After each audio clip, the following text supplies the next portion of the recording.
the alley-oops at Kezar to the glory days at the stick. From who's got it better than us to brick by brick.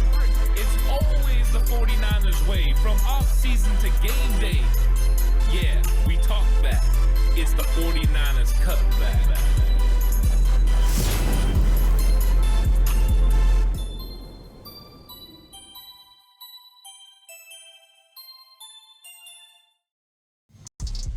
It's 49ers Cutback podcast time. Welcome to the show, everyone. Thanks for joining me for this 49ers news update. I want to talk about OTAs and what we've learned so far. We've had information come out about coaches. We've had information come out from the coaches' mouths as they're talking about the players. We've also had reports from the field. And I think it's very interesting, just some of the things that are coming out. Now, you can't get too critical of the things you hear about OTAs. It's sometimes, people are reporting what they see, but how significant is the things that they see during organized team activities? And what exactly is organized team activities? How significant is it to the San Francisco 49ers? How significant is it to the players? Well, for some, it's extremely significant. Those rookie players are getting their first taste of NFL practice. Of course, they had rookie minicamp, and that's a crash course on the way you do things around the organization. So that means they're showing you what your workouts are going to look like. They're getting you through your everyday drills. They're going through techniques that you're going to have to keep working on, and they're going to just take you through the motions and the rhythm of being a San Francisco 49er. Basically, they're teaching you the 49ers way. So when you're in OTAs, it's install. And what is install? If you hear people talking about it, it means they're installing the offense and defense. So offensive players are learning the basic install. And every single year, it's the same thing. Brock Purdy said in his press conference that, yes, there's some things that are different, but we learn plays that we may not run at all during the season. He said there are some now they're starting to integrate that we will run during the season, but yeah, there's lots of them we don't. And the reason is those are foundational plays.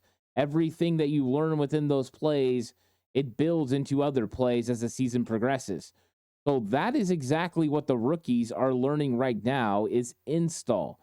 They're getting used to when they're supposed to line up where, when they're supposed to go in motion if they're a wide receiver or tight end, where they're supposed to be as a running back, the spacing, the timing. It's all important. So right now, they've learned so much. They've had to take all this stuff and learn it in meetings and learn it on, the iPad and just figure out exactly what their roles are. Now they're going and taking it the next step to the field.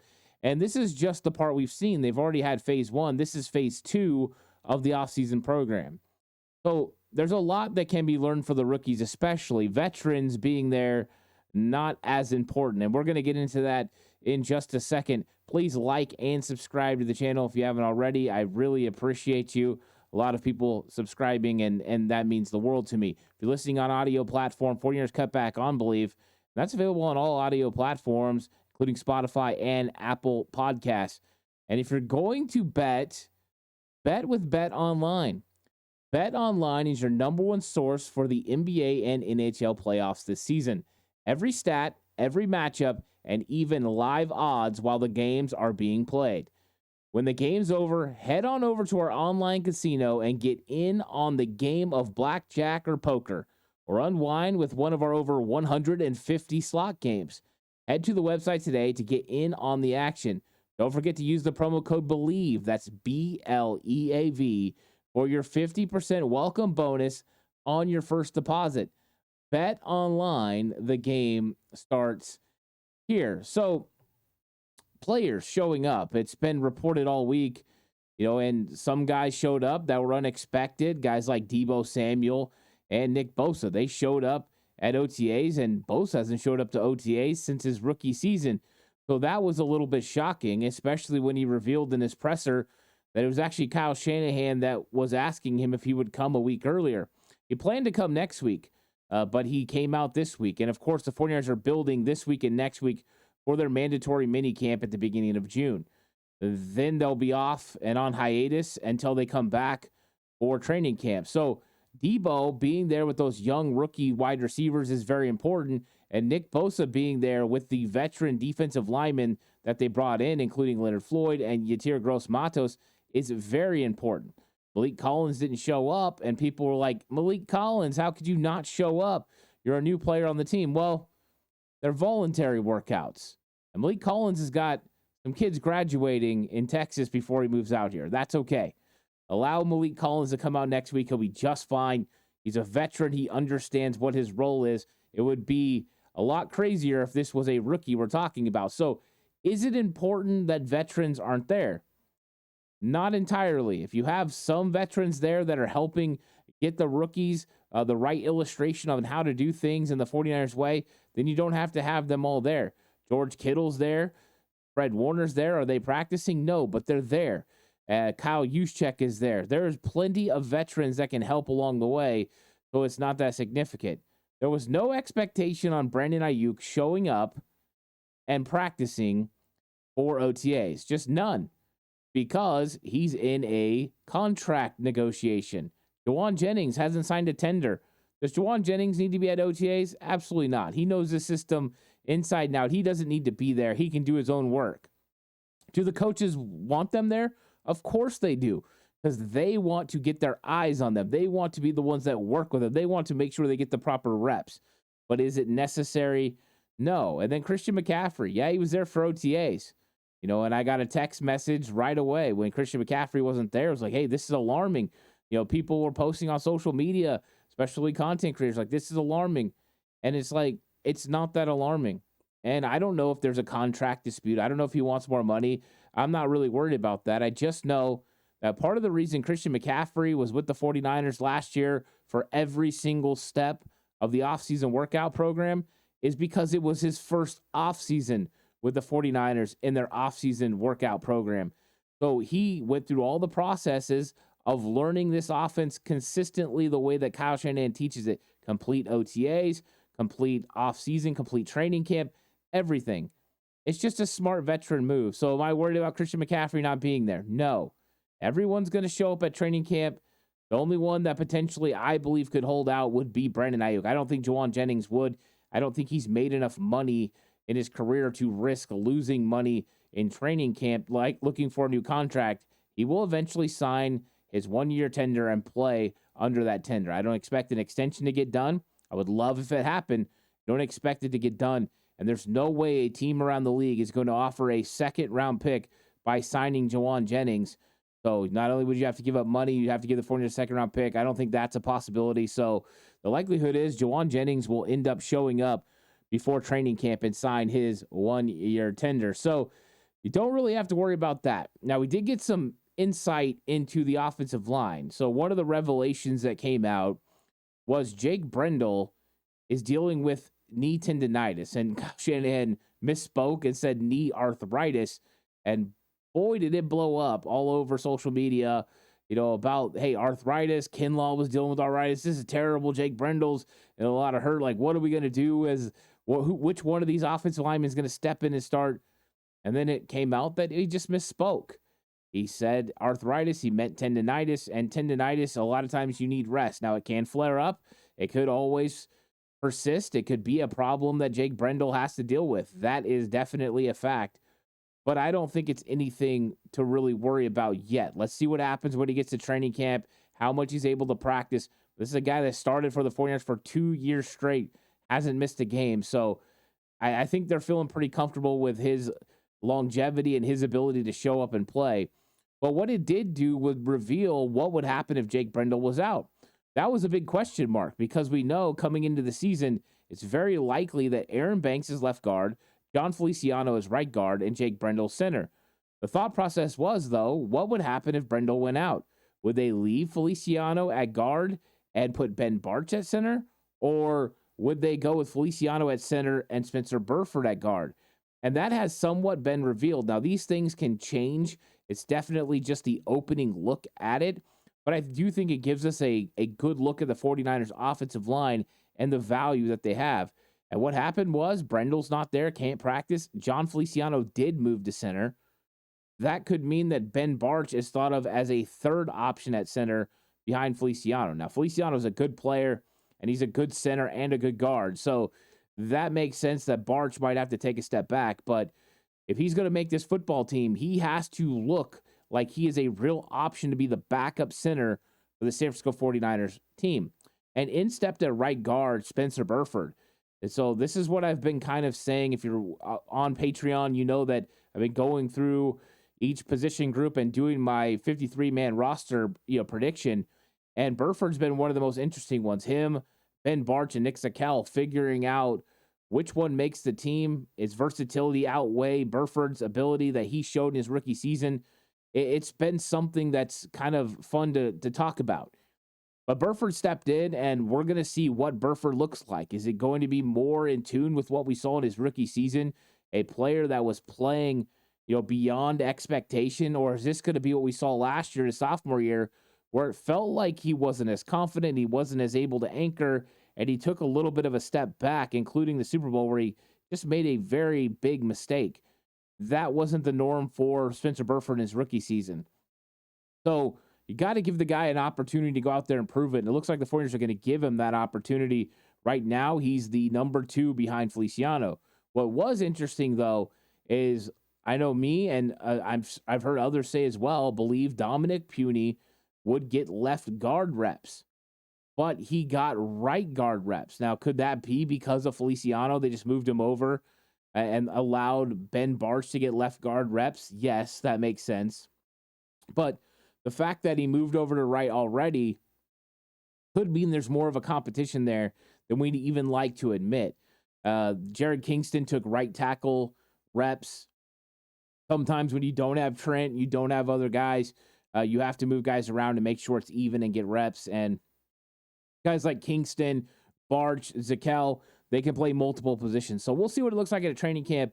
But it was interesting to see kind of the pecking order early on as we went through the roster. And that was the offensive line and some of the things that happened there. Now, during this episode, we're also going to hear from Daniel Bullock about Renardo Green. So you're not going to want to miss that.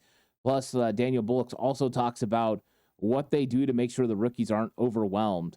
But the 49ers had some some coaching changes that have happened. And of course, we've been wondering what exactly is the role of Brandon Staley. We've heard Nick Sorensen talk about it. He said it's a holistic thing. He's going to have an overview of the defense. Well, we've been waiting for an actual title, and nobody knows what his title is. Well, now we finally know what his title is. He is assistant head coach / defense. So the way it sounds is Kyle Shanahan's head coach, and he's going to handle the offense and has a complete overview of the entire team. But Brandon Staley's the assistant head coach with an emphasis on overseeing the defense, if I am completely understanding this correctly. So we finally get an idea of what Staley is going to be doing as far as title. But I'm not sure it's as clear when we actually hear from Brandon Staley what his role is. It sounds like right now it's got a lot of pieces to it. But they also ask him about his relationship with Nick Sorensen, which I found very interesting. And so I want to play you this clip, and he's going to talk about him and Nick Sorensen and whether or not they found common ground during their conversations. Really got to know him through the guys in Seattle. And then actually after, he left Jacksonville, visited with him about our special teams coordinator job. So kind of known of each other. And then when this opportunity came about, I think there was a lot of, common ground. Really, it's been really fun to work with him so far. Right. I mean, these guys have had some interactions. He knows about his time in Seattle. He's heard from other coaches, and that's how the NFL works. You talk, and when you have people that you trust, you get good information. The fact that Nick Sorensen has met with Brandon Staley in the past for a coordinator position, and for those who don't know, Nick Sorensen has been a special teams coordinator. He was really good in Seattle. He did a very good job, taking over a bad situation in Jacksonville, and then he almost went to the Chargers. So Staley sat in a meeting with him, and he has a pretty good understanding of who the guy is and what he's done in his career. Now, he hasn't just been a special teams coach. Nick Sorensen has also been a secondary coach. He's worked in a couple of secondaries, including Seattle and San Francisco, with an emphasis on nickel in both situations. So he's been a former player. He played in the secondary. There's an understanding of defense in his mind.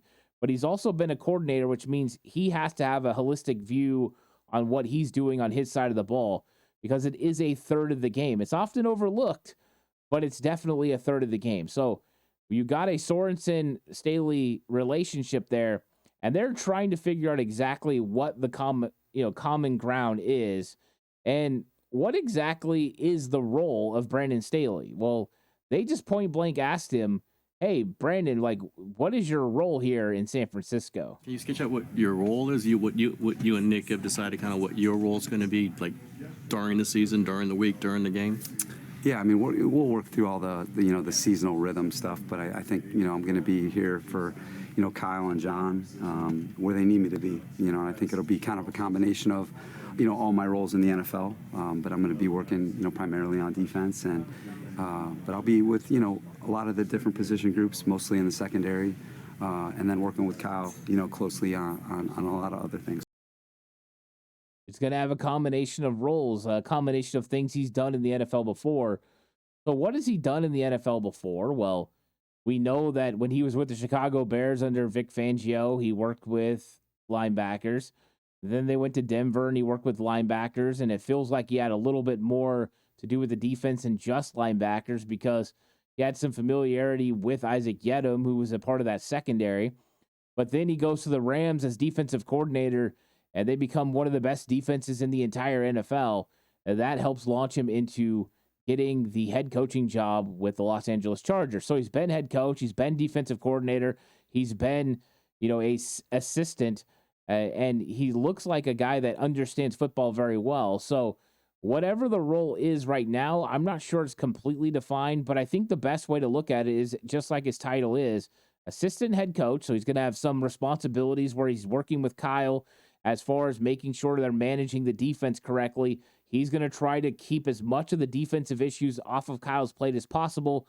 He can go and handle a lot of those situations, and because he's been a head coach, he knows how to work and be able to delegate with other people. So Sorensen's the defensive coordinator, but he can work seamlessly with Staley, and then Staley can work with Kyle Shanahan. So you don't have too many guys going back and forth with Kyle. It makes it a little bit easier. Staley can try to answer a lot of the questions, and Sorensen can deal there. But if he needs support, he has Staley. I think it's an interesting dynamic. Staley also talked about, meeting with John and Kyle and finding their vision for what his role was going to be.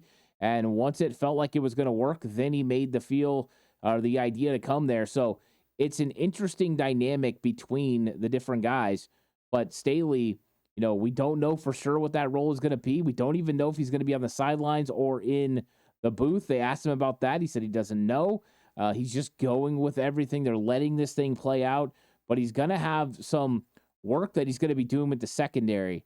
And I thought that was very, very interesting, that part of it. So interesting. Staley's role is going to be a combination of tasks. I guess we're going to have to wait for that to play out. Some of it we may never know exactly what it is. Now, 49ers also announced that Clay Kubiak is going to be the offensive pass game specialist, basically taking the role that his brother Clint Kubiak had last year.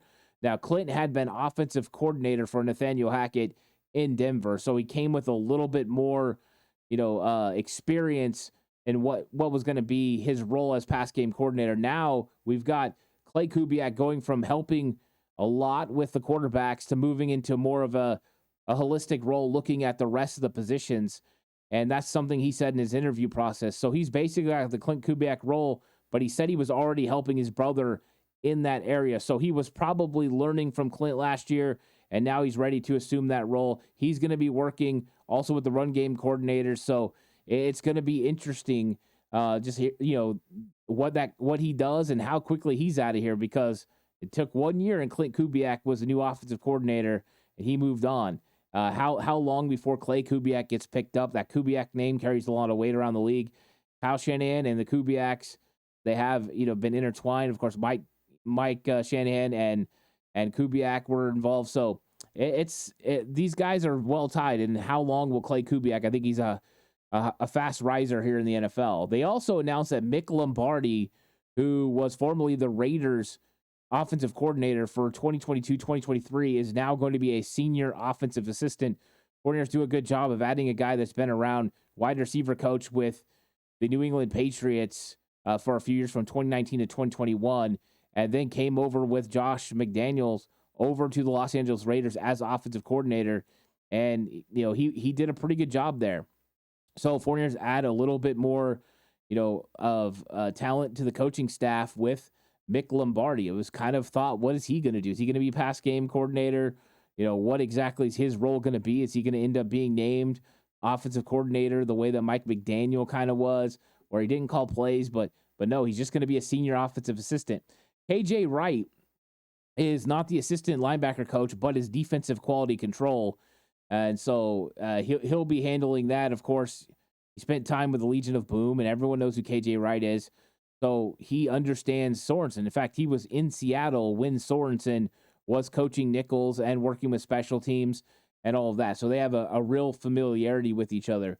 And then, interesting, Jordan Hogan, he will be a 49ers offensive coaching fellow. And I wasn't quite clear on what coaching fellow was, but he came through the Bill Walsh Diversity Coaching Fellowship last year after he spent the 2022 season as wide receivers coach at Colgate. And so in his role with the 49ers, this is what the fellow does. I did not know this was an actual term. Hogan works with wide receivers, helping them execute practice and game plans.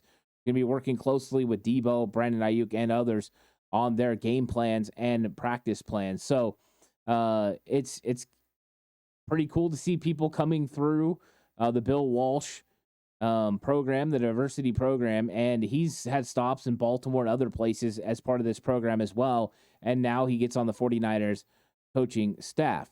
Now, another interesting thing that's been coming up as we move on from coaches and move to some of the players is there's been a conversation, and it's Larry Krueger's been talking about Isaac Gurendo, and the reason I know about it is it's came across to me a couple of times. Mark Adams, when we're on the Red and Bold show, has asked me about Gurendo potentially playing fullback or other positions. And I've had people also in the comments section asking me about it. And I didn't really see an avenue for it. I see the size. I mean, that makes a lot of sense. 6 foot, 221 pounds. That's a big guy. So thinking he could play fullback is not far-fetched. And, Larry Krueger asked Kyle Shanahan. Shanahan said he was going to be a running back. But, I mean, he didn't give like a definite, clear answer on it. Well, now they asked Bobby Turner about what his role was going to be. And I just wanted everyone to kind of hear what Bobby Turner, the running back coach, had to say about Isaac Gurendo and what was the main motivation for them drafting Gurendo to the San Francisco 49ers and putting him in this already super talented running back room. Well, it's early, but number one, we were looking for speed. And he, not only the speed, but he has the speed, and he's bigger. He's 221, 222 pounds, and so we needed another fast runner, in our offense. Now I'm speaking not the head coach and everyone else can speak for themselves, etc. But he doesn't have a lot of wear and tear on his body, but he's very very coachable. Okay, so during my interview process leading up to this, but the very first thing I saw on tape was the ability to break the long runs and take it to the house. It's his speed. It was his ability to take the ball to the house. They felt like they needed speed in the room, and Bobby Turner, he's such a smart guy, and what a great running back coach he is. But he said, I'm not trying to speak for Kyle or the head coach or anyone else, but we needed speed in that running back room. And when you look at the running back room, the way it's currently built, Christian McCaffrey is a fantastic running back, but overall top end speed, he's not the fastest running back. He gets ran down from behind. Elijah Mitchell coming out ran a 4.3 40, but I don't think he runs a 4.3 now. He still looks quick, still makes great cuts. He was also a bigger running back, played in college at 218 pounds. Ran a 4.3. You see some similarities there. One cut and go guy. Now, Isaac Gurendo, one thing they really love about him is he doesn't have a lot of wear and tear on his body. He's built like Jordan Mason. Like, that's the size that you're getting out of Isaac Gurendo, but you're getting the elite speed. You're getting the Matt Breida speed out of Isaac Gurendo, 6 foot, 220 pounds. it's impressive. And he was the number one speed guy as far as running back at the combine. So that was the main thing behind it. Now, the film obviously had to match. You have to look fast on film. It can't just be what you do when you're out, running in shorts and a shirt at the combine. But the film matched. That's exactly what Bobby Turner said. So the fact that the film was what he saw first, and he liked him, he liked that ability to take it to the house, and then he saw the time at the combine, and it just confirmed what he already thought. So Isaac Gurendo's brought here for speed. If he's brought here for speed, my belief is he's brought here to play the running back position, not fullback. Doesn't mean it's been completely answered, but I think it does give us a direction in which they're thinking. So I think maybe we can put a lot of that Gurendo stuff behind us as far as him playing another position. The 49ers brought him here to play running back. And normally they do rock with 4 running backs. So McCaffrey, Elijah Mitchell, who's going into the last year of his deal. You got Jordan Mason, who will be a restricted free agent at the end of the season. And then you got Isaac Gurendo, who you're going to have under contract for 4 years.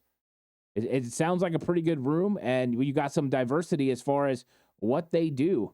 They're all different types of runners. I think it's a lot of fun. I like the addition of Isaac Gurendo. I think there's things he definitely needs to get better at.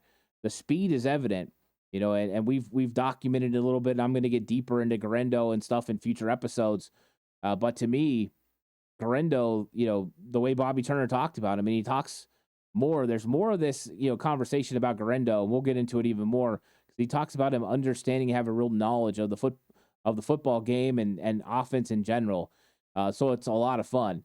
Now, I wanted to get some sort of feeling on some of the 49ers early round picks, and there wasn't a lot of conversation that I found about Ricky Pearsall. I heard some reports about Pearsall, and we talked about it on the Red and Bold show a little bit. There was reports that he, at rookie minicamp, he dropped the ball. He didn't look great. The conversation then, there was people that were on the other side saying it. Of course, none of that really matters. He's running through install. It's not a big deal. But everything I heard about him has been positive about what he was doing in OTAs and how hard he was working. He looks the part. He seems to be fitting the part. But I did find a nice clip that was fun about Renardo Green, because Renardo Green is an interesting player because he's got a real shot to start day one. Pearsall's going to play because the 49ers will play more than 3 receivers during the season, so he'll get snaps.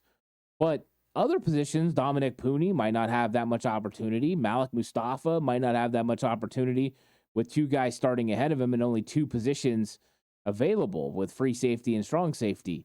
You also look at guys like Jacob Cowing. How much does the 5th wide receiver play? I think he still plays, but it's difficult. The further you go down, the more difficult it is to get on the field.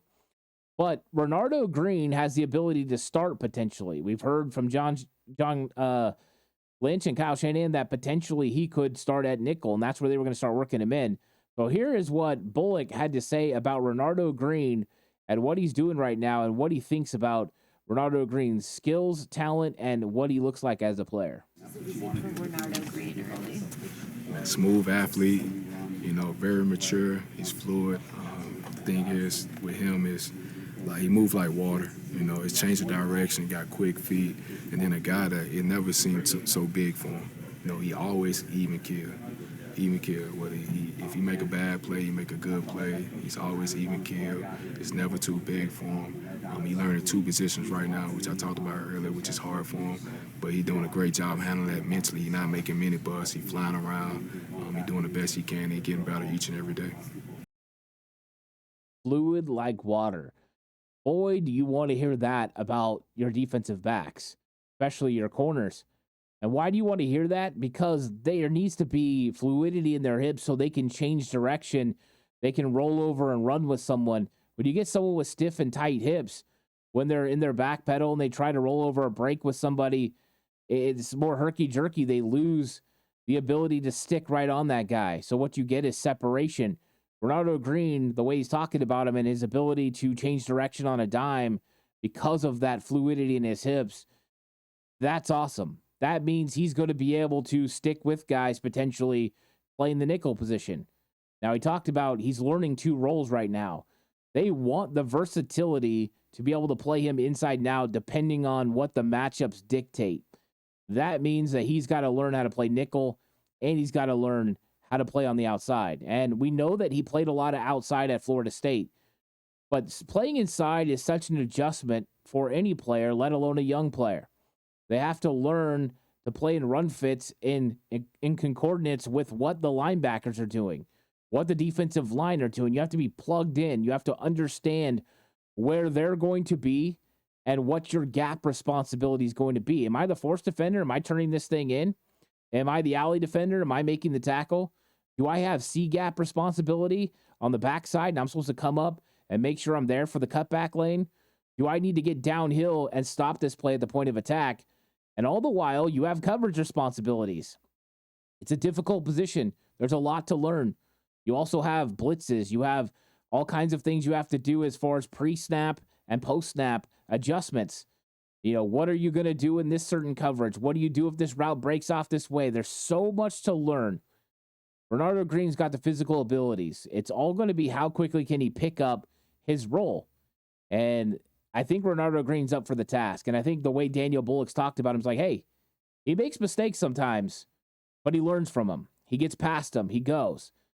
That's exactly what you want. That's what I wanted to hear about the 49ers second-round pick. That makes me optimistic about his chances to actually compete, not just be put out there for an attempt to compete, but to actually compete to get the 49ers to the point where Deommodore Lenoir can play outside full-time and Bernardo Green can play inside, and now you've got a dog on the inside and a hyena on the outside to go with Mooney Ward. Sounds like a good cornerback room. Not to mention, you still got Isaac Yedem, who's going to be stepping in and ready to go in case you don't have Bernardo Green ready. But I thought that was very good comments from Daniel Bullock about his young player. The way he talked about him, the fact that he's that smooth, that's some good stuff right there. I really, really enjoyed that because we need a guy in that cornerback position that can step up and play to that level. And I think this is kind of illustrating how good Bernardo Green is physically. And the mental part of it seems to be coming. How quickly can he pick it up? It's going to be interesting. Now, one thing that's been interesting is exactly what's going to happen with the rookies. How exactly are they going to translate to the game? What do you do to make sure they're not overwhelmed? But listen to what Daniel Bullock has to say about how you keep these rookies from just being overwhelmed in their new roles as NFL players. Meetings, right now since rookie minicamp, like we meet with them guys more than we do with the vets. Every day after the practice meeting, we have a rookie meeting, and that's one thing Cal set up to get those guys caught up. So it may be an extra 3 hours. So if we already have meetings in the morning, we go out there and practice on the practice field, and we come back, we have a 3-hour meeting each and every day, and all we do is just review their technique, review the install. So mentally, they caught up. So our whole goal is by the time they start working with the vets, after they have rookie minicamp, they got 1 week with the vets. So for that week, before rookie minicamp, we get on Zoom meetings and we install everything like we do with our vets, so to catch them up mentally. So then when they go through rookie minicamp, it's a smooth transition. After the minicamp, we meet with them again. So then now by the time they get with the vets, they already heard everything that we done told our vets.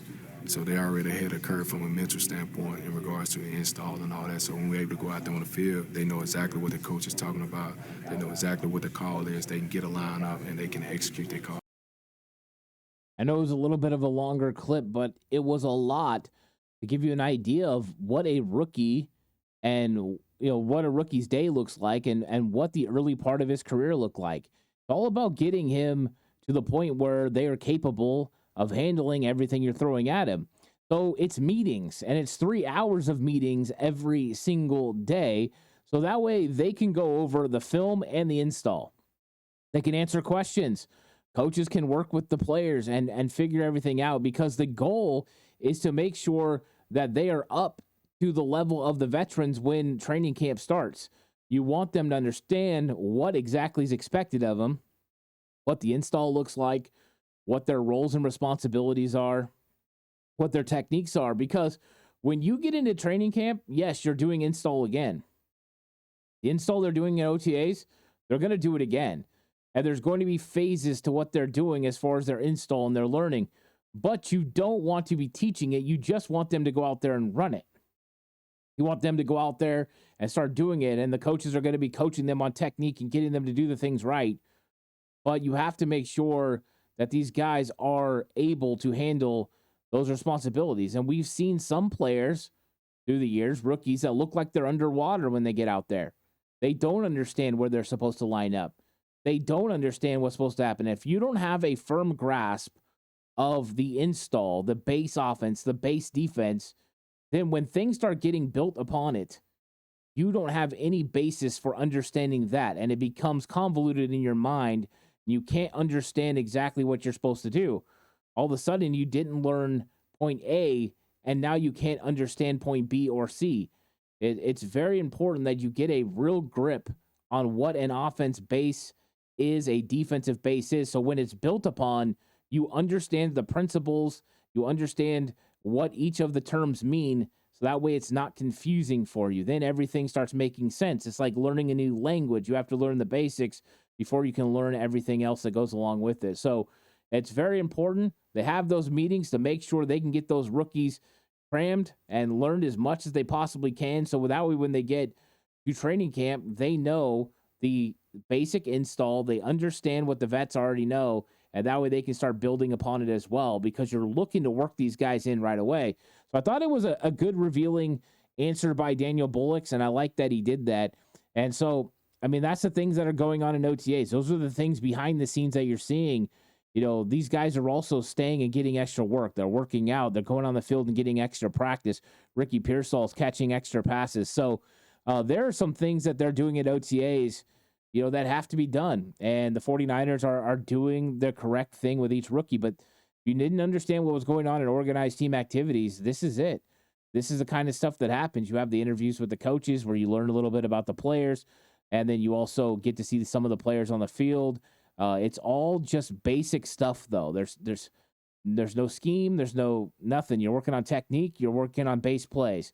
You're working on going through certain drills and just making sure you're running the drills right. That's all you're doing. It's very simplistic. It's just going through the motions right now.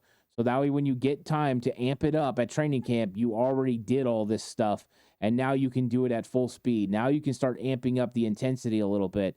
So it's a lot of fun. OTAs is always the kickstart of it, but it's not the end all of it. You're not going to win or lose a position in OTAs. That's going to happen in training camp in the preseason and that joint practice with the Saints, which brings me to this. The 49ers finally locked in their preseason schedule. Of course, we knew they were going to have joint practices in Irvine before week 2 and then play the New Orleans Saints at Levi Stadium at 5 p.m. What we didn't know was what time the Tennessee Titans game was going to be and what date and time the Las Vegas Raiders game was going to be. So officially, Saturday, August 10th, the 49ers kick off in Tennessee against the Tennessee Titans.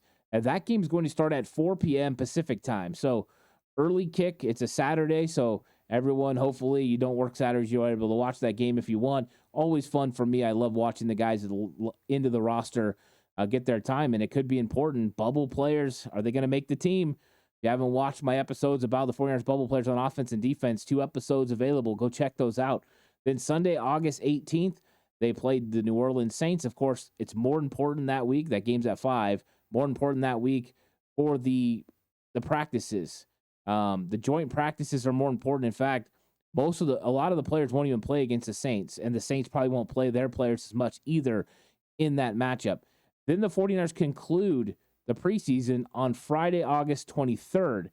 Now, the interesting thing about Friday, August 23rd is the fact that normally the 49ers play the Thursday before, but this is going to be Friday.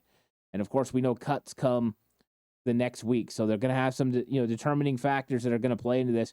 They're playing the Raiders, and that's going to be at 7 p.m. on a Friday night. So that'll be a lot of fun. So that's the preseason schedule, and that is the episode. I appreciate you guys all for coming through. Please like and subscribe to the channel if you haven't already. If you think I deserve it, I really appreciate it. And if you're listening on audio platform, 49ers Cutback on Believe, please give it a 5-star rating. And like always, this episode was brought to you by Bet Online. The game starts here. Plenty more content to come up. Lots of stuff to talk about. Players, what those players look like in the 49ers system. Lots of cool stuff. It's going to be a lot of fun. Hang with me all the way through. We're going to be rolling even during the off season. So I appreciate everyone for coming by. I'll catch you guys in the next one. Until then, stay safe. Remember, the right way is always the 49ers way.